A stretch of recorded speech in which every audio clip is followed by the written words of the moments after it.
Olá, vocês já viram falar de mestres do mal? Aquele que nos ensina maldade dentro da sociedade? Já viram?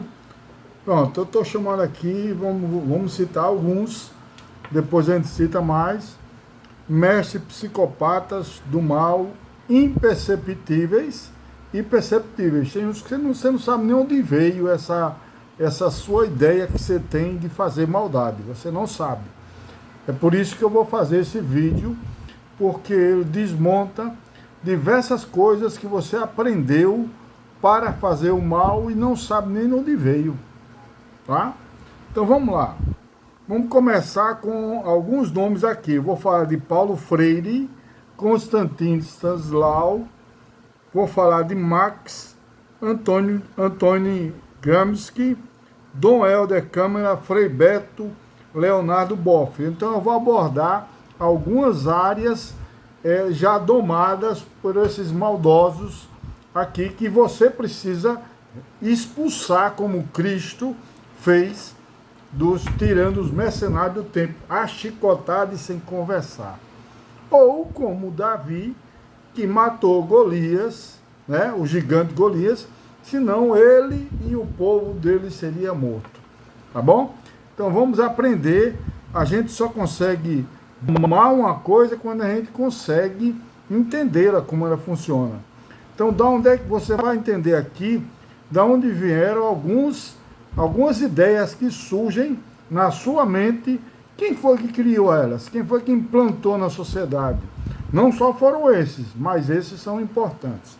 Meu nome é Herbert Lisboa Torres, eu sou cineasta, psicoespirituólogo, sou psicólogo, terapeuta quântico, sou também roteirista e etc. O que importa aqui é a gente saber quem são esses mestres do mal invisíveis e os visíveis, tá? Porque grande parte dos invisíveis eu não vou mostrar aqui, né? Mas você vai surgir como apareceu dentro de você essas coisas de maldade que tem na sociedade, na sua escola, na sua faculdade, no seu cursinho, na sua empresa, na sua religião e etc. Em todos os lugares da sociedade você vai se identificar e ver a influência esses mestres do mal, psicopatas. Psicopatas não é gente.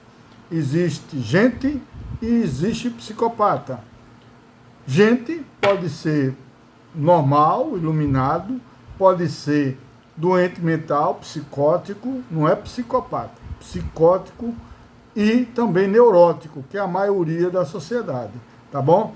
E de fora é um psicopata. Eu não considero psicopata gente, porque ele está no corpo de gente, mas é neutralizado aquela compaixão, pena, dó que a pessoa normal tem das situações, ou até arrependimento de ter feito algo negativo, tá bom? Essas pessoas são psicopatas, são perigosas, e nós precisamos entender para combater em nossas sociedades esses indivíduos que podem ser gente ou não. Só que na parte de gente, os psicóticos e neuróticos e até autistas, deficiência mental, pode ser usado por ambas as partes. Por isso você vê esses movimentos negativos de sociedade, de crise de identidade na nossa sociedade. Vieram desses indivíduos aqui, tá bom? Vamos lá. Paulo Freire, quem foi? Paulo Freire foi um pernambucano. Eu tive a infelicidade ou felicidade para aprender como não ser um ser como ele. Ele aqui do Cabo, eu sou de Alagoas, ele aqui de Cabo, vizinho, aqui no estado de Pernambuco. Ele criou a pedagogia do oprimido, que na verdade deveria ser uma despedagogia para oprimir mais ainda. E ele criou a ideia de criar aquela beleza da família. Então, quando você vê alguém esculhambando a família, denegrindo o ato de ser pai, de ser mãe, não pedindo a bênção, não valorizando, dando bom dia, boa tarde, ajudando, respeitando o pai, a mãe, o avô, a avó. Parte disso aí, ou toda, veio também originário desse indivíduo aí, Paulo Freire, que é daqui de Pernambuco. Ele fez um péssimo serviço para o bem e um ótimo serviço para a maldade humana, para a fragmentação da mente humana. É uma guerra espiritual todinha, começa aqui. Para quê? Para fragmentar a sociedade. Então, quando você vê na sua escola alunos tentando destruir a questão da educação, tentando passar militância política, parte veio de Paulo Freire. Tem de outros aqui também, mas de Paulo Freire veio ele. Você está sendo marionete. Geralmente vai para o DCE, né, das entidades estudantis na escola, na faculdade, e eles aproveitam dessa fragilidade da parte infantil ou adolescente do indivíduo, ele se acopla lá e faz a cabeça, como diz, né? Ele faz a mentalidade ter lógica, para que você tenha ódio da sua família, do seu pai, da sua mãe, de todo mundo. Você tem que amar o ditador comunista. Aqui no Brasil temos muitos, mas tiveram vários antes. Lá em Pernambuco teve o Arraiz, né? Mas vamos lá. Paulo Freire, infelizmente, é um péssimo mestre. Ele só sabe ensinar o mal, só ensinou pedagogia de destruição e de fragmentação mental. Tá? Ele ensinava a odiar a família, odiar a sociedade, mas amar quem faz o mal, quem faz a anarquia, quem faz a ditadura, entendeu? Ele não é só ódio daquilo, ele também manda amar quem não presta, tá? Vamos lá falar agora de Konstantin Stanislau.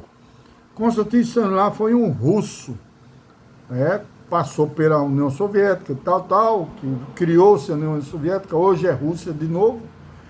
Ele é um psicopata das artes cênicas, né, e da vida.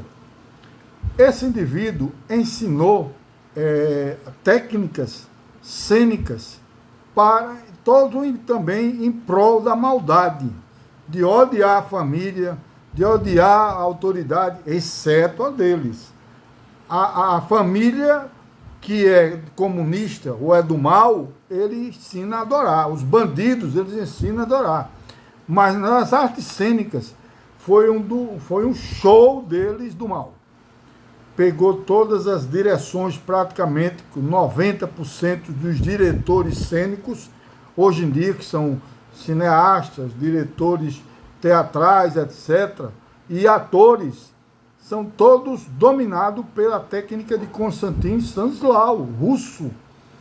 Entendeu?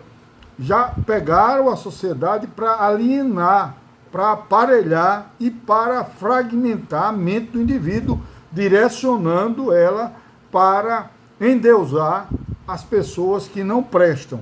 Com isso, você está vendo muito artistopata. Isso é um termo que eu criei, chamado artistopata. Então, o indivíduo que pega a arte para fins de militâncias de ditadura. Esse é o artistopata. Você está vendo aí alguns atores brasileiros, fora aqui, tentando destruir a imagem do Brasil, da paz e tudo. É um artistopata. Nunca chame um indivíduo desse tipo de artista, porque você está fazendo um desserviço. Esses indivíduos defendem a ditadura, o roubo do poder público, das coisas, da discussão, da falta de educação. Inclusive, as peças teatrais contam muita mentira. Como, por exemplo, Zumbi, conta Zumbi como se fosse herói dos negros. Não foi. Quem criou o Quilombo dos Palmares, eu estou em Alagoas, foi aqui em União dos Palmares, foi Ganga Zumba. E ele criou para absolver os negros que saíam da sociedade porque estavam sendo perseguidos pela escravidão, etc. E aí o Zumbi era sobrinho dele. Zumbi casado com Dandara. E ele envenenou o tio. Para quê? Para transformar o Quilombo dos Palmares de novo em vender mais. Quem vendia negros antigamente, é uma coisa histórica que talvez você não saiba, quem é que vendia negros antes no navio negreiro que ia para aqui, para o Brasil, para a América do Norte? Quem eram? Eram os negros lá da África, negros que tinham status maior. Os próprios negros venderam os negros para vir para cá. Outros negros que eles recusavam. Tá? Então quem veio para cá, os negros que vieram para cá, já foram desprezados e vendidos, e vindo em navios terríveis, muitos morreram para servir aqui no Brasil, na América do Norte, em todos os lugares, na Europa, etc. Tá bom? Constantino Stanislau fez uma técnica de neutralidade, para que você incorporasse o personagem, tecnicamente, incorporar o personagem. Quando você incorpora o personagem, incorporar, você deixa de ser você. Aí eu criei um outro método, chamado método Zênio.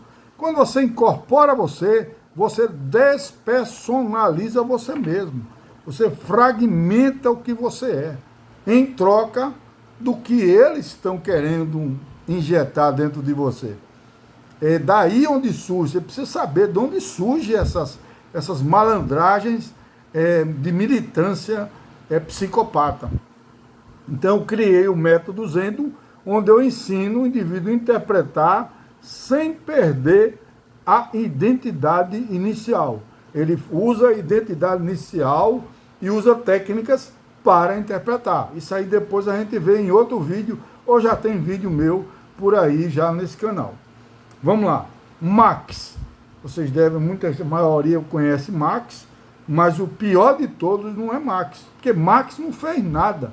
Max era malandro, usava ópio, dependia da mulher dele, que ele não trabalhava, era vagabundo e cheirava ópio. E quem escreveu aquele negócio dele não foi ele, não. Foi Engel. A Engel, que ele criou a briga entre o trabalhador e os empresários, os donos. Tudo bem que existia falta de condições de trabalho humana naquela época, mas ele criou uma guerra entre os trabalhadores e o empresariado da época, os industriais. Isso era preciso equilibrar. Com isso, com o tempo, logicamente, houveram evoluções para que tivesse um respeito pelo trabalhador e um respeito também pelo empresário. Os países mais modernos e mais sucesso conseguiram esse equilíbrio. E o trabalhador passou a ganhar melhor e os empresários ou industriais ou os ricos conseguiram equilibrar mais junto com a classe trabalhadora. Mas, para Marx, ele queria era porrada, destruir. Ele queria destruir quem tivesse poder financeiro. O objetivo era esse, para Marx. E aí entra Antônio, foi na violência. Tanto é que em Cuba, a invasão de Cuba foi por Fidel Castro e aquele Che Guevara, que era um médico sanguinário, que inclusive na própria ONU declarava que matava as pessoas no paredão. Né? Por quê? Porque não seguiam as coisas dele. Então, a ditadura foi instalada lá. Na primeira tentativa, o Fidel Castro e o Che Guevara fracassaram. Houve um fracasso. Depois, eles fugiram para México, salvo engano. De lá se recomporam, vieram. O Fidel Castro era muito rico, fazendeiro riquíssimo. E veio e tomou o poder. E até hoje, deve fazer 70 anos quase, que Cuba é comunista. O povo ganha misérias por semana, por mês. Não sei como eles estão vivos ainda, são heróis. Agora acabou de destruir mais ainda, porque eles criaram bolsas, dominaram o povo pela fome. Botavam o exército, as forças armadas para isso. Mas aí apareceu um italiano, um psicopata italiano chamado Antônio Gramsci. Esse Antônio Gramsci defendeu fazer tudo isso, mas a partir da lavagem cerebral, que ele chama de comunismo cultural. Quando, na verdade, é trocar as culturas. Por exemplo, eu acho que certo é não roubar. Então ele ensinava que o certo era roubar. Então passou a ter uma lavagem cerebral. Aí é o que acontece com a ideologia de gênero, né? Começou a usar o racismo para fragmentar. Agora, se o cara é racista de esquerda, ele é bom. Agora, se ele for racista de direita, não presta. Então, começou a usar várias coisas do meio social para fazer a massa, o deep state, né? A questão dos negros contra brancos, ricos contra pobres. Então, começou a criar essa ideologia do conflito mortal. Antônio Gramsci aperfeiçoou a ideia, aperfeiçoou para o mal, como psicopata que ele era, para que as classes brigassem em si, sem depender de quase nada. Não precisava nem das forças armadas assim, porque eles já tinham lá.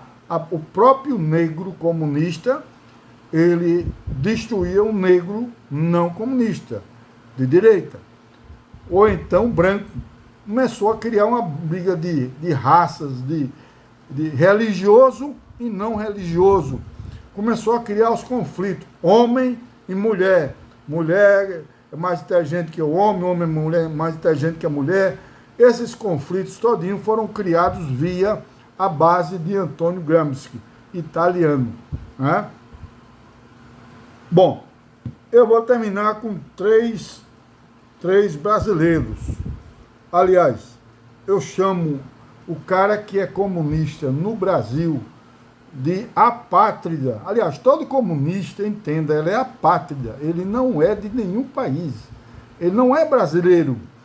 O comunista que nasceu no Brasil, ele se sente apátrida. Ou seja, não existe pátria para ele. Existe a implantação do comunismo em si. Tá? Então, são apátridas. Não chamem o comunista de comunista brasileiro. Na verdade, são apátridas brasileiros, ou no Brasil, que vivem no Brasil. Então, aí começaram a focar agora, foi na escola, os dois, né? Na escola, na sociedade, depois foi na escola de teatro, né? de interpretação, né? Hollywood virou um anticomunista do Constantino Stanislas e seus asseclas. Tá? E aí entramos na parte religiosa, que é a parte cristã, que também atingiu as outras áreas cristãs que não eram católicas. Né? Passou outro. Aí tivemos, eu coloquei alguns, mas eu vou citar no final um católico, um cristão do bem, que destruiu a parte comunista no Brasil naquela era, na década de 30. Daqui a pouco eu cito, espere aí. Vamos lá. Lá em Pernambuco tem a Dom Helder Câmara, Dom Helder Câmara, que destruiu esses três, Dom Helder Câmara, Frei Beto, Leonardo Boff, defendem uma mentira chamada teologia da libertação, que na verdade teo quer dizer Deus. E eles destroem a ideia de Deus, porque Deus não vai mais para o céu, o Cristo não vai para o céu. Então todo mundo aqui, morre aqui, é materialismo. Mas ele botou o nome teologia para adentrar-se no catolicismo, e grande parte, até os últimos papas, alguns cardeais foram comunistas, ainda são comunistas na Igreja Católica. Aliás, Igreja Católica, está na hora de fazer um limpa, raspar esses comunistas, mandar eles para o inferno. Tá? Então, esses caras, Dom Helder Câmara, que era muito famoso na época, tinha muito acesso à mídia e tudo, o Frei Beto e o Leonardo Boff foram mais os braçais. Lá dentro da igreja, começou a igreja católica, começou a deturpar a Bíblia. Ou seja, a Bíblia falava de céu, na verdade não era céu, não existia céu. Quando você morria e fazia o bem, você não tem céu. Para esses três, não tem. E ele criou muito brigas exatamente com outras religiões e também com a própria sociedade, fragmentar. Eles querem fragmentar para enfraquecer quem não concorda com eles. Eles são ditadores, todos eles. Ditador pequenininho, quer dizer, que está lá embaixo, é o mesmo ditador lá de cima. É uma escala, mas todos eles são ditadores, que eles querem impor a ideia dele. Tá? Então, para terminar, eu vou citar um padre católico que foi recusado muito tempo pelo Vaticano por preconceito de não ser comunista e é nordestino. E salvou a gente na década de 30, na intentona comunista de Carlos Prestes. Quem será esse? Você sabe? Adivinha? Quem será que foi? Vou dar outra dica, do Ceará. Padre Cícero. Padre Cícero pegou, naquela época tinha o Lampião e o cangaço de Lampião, que tem as ideias que ele foi um criminoso, maldoso, e tem outras que ele foi um justiceiro, mas saindo dessa esfera da discussão, ele fez um bem. Como? Todo ano ele ia pedir a bênção a Padre Cícero. Ele só andava na Caatinga, que é o pior, o sertão já é quente, tórrido, difícil de viver, e ele andava na Caatinga, que é o dobro dessa coisa que já é ruim, de quente, do jeito que está. Via lá. Aí tem a Maria Bonita. Esse cangaço não foi Lampião que, ao contrário que muitos dizem, que criou o cangaço. O cangaço foi criado por um cangaceiro cearense. Mas ele é o mais famoso nessa situação. E ele todo ano ia pedir a bênção a Padre Cícero. Como antigamente tinha muita tradição de pedir a bênção ao padre, né? Pedir a bênção ao padre. E numa das vezes, o Padre Cícero pediu para ele vir com a turma dele todinha. E veio. Nessa época, grande parte do Brasil já era comunista. Naquela época, os comunistas eram chamados de farrapos vermelhos. Farrapos vermelhos e dominavam grande parte do Brasil. O que é que ele chamou o cangaço de Lampião? E o cangaço de Lampião, Padre Cícero pediu para que Lampião varresse. Você entende, né? Varresse esses farrapos vermelhos das cidades brasileiras. E assim,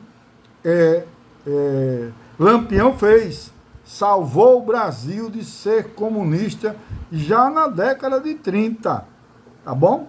Bom, eu não vou prolongar mais não, meu nome é Herbert Lisboa Torres, tenho Pix aqui, ajude a gente, dê seu like, não saia sem deixar seu like, seu gostei, compartilhe esse vídeo para muita gente, que é muito importante, é muita informação, e também faça seu Pix para ajudar o nosso canal, que é independente. Se você quer um canal de brasilidade, que defende o bem e defende o combate ao mal, você está no canal certo e precisa me ajudar. Eu não tenho apoio de instituições, do governo, muito mais que o governo atual, ele não é de direita, né? Esquecendo direita e esquerda, que é uma coisa fantasiosa, que interessa que a pessoa seja do bem ou do mal. Isso é que interessa. Então ajude, tem um Pix no QR Code, no começo da tela, e também tem um Pix escrito na descrição desse vídeo. Tá bom? Meu nome é Herbert Lisboa Torres. Foi uma alegria muito grande fazer esse vídeo, porque eu acho que vai servir para muitas gerações. E que vocês comecem a questionar esses professores comunistas, psicopatas, não só neles, mas nas entidades de classe, de categorias, porque eles tomaram tudo. Eles estão agora andando devagarzinho, já está tudo tomado. Vamos tirar essa tomada dele e fazer uma purificação em todas as entidades brasileiras, tá bom? Um beijo do Herbert e muito obrigado por ter ficado comigo até agora, tá bom? Tchau, tchau!